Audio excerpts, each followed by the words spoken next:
तर राजेश्री तुला एक गोष्ट सांगायची. तर मित्रांनो खूप इम्पॉर्टंट गोष्ट आहे ती.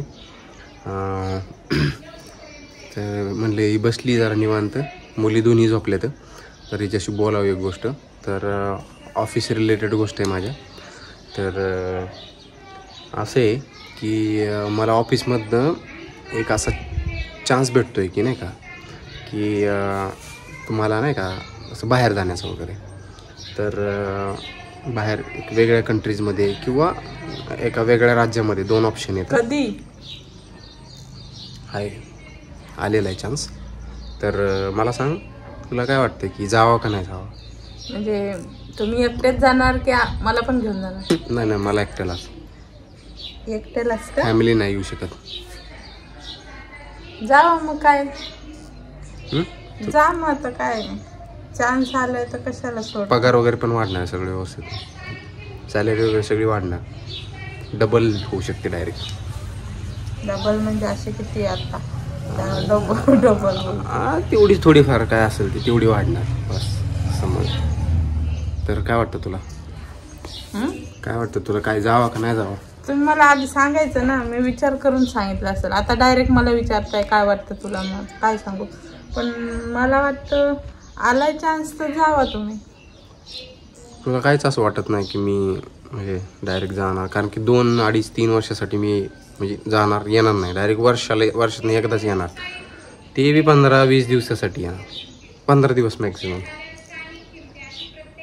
तुला काहीच वाटत नाही का म्हणजे मी चाललो वगैरे जावं?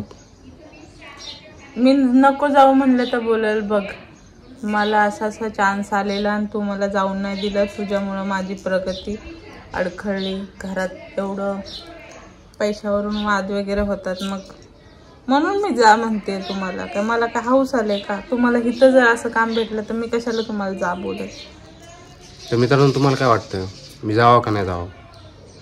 तर तुमचं तुम्ही ठरवा बोलते, बरोबर की नाही? तुम्हाला काय, तुमची काय इच्छा आहे? माझी तर इच्छाच आहे ना बाबा, एक स्टेप फॉरवर्ड होती, पुढे चलती एक स्टेप, तर मग आवडणारच. तुम्हाला आठवण येणार पोरींची? मग मला येणार ना आठवण.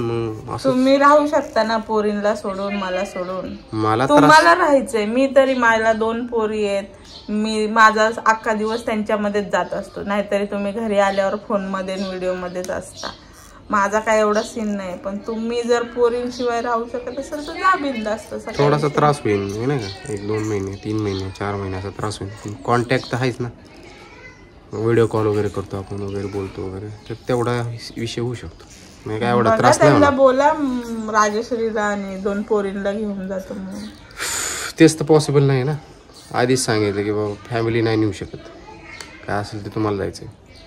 एक तर अशी सिच्युएशन, अशी साईट आहे एक, तिथं भरपूर नाही का सॅलरी वगैरे भेटते, पण वेगवेगळ्या ठिकाणी, म्हणजे ना का अशा म्हणजे नाही का R-झोन कंट्रीजमध्ये, थोडक्यात वेगळीच कंट्री, म्हणजे नाही का जसं की सिरिया टाईप नाही का असल्या कंट्रीजमध्ये जॉब आहेत. पण सॅलरी हाय पेड सॅलरी, त्यांचेच सगळे सिक्युरिटी वगैरे सगळे त्यांचीच असते, नेणं आणणं जाणं वगैरे. तर तिकडं पण भेटते नाही का. पण तसल्या कंट्रीजमध्ये जायचंच नाही शक्यतो. तिथं जिथं जीवाला धोका आहे त्या ठिकाणी जायचं नाही. तर असं आहे.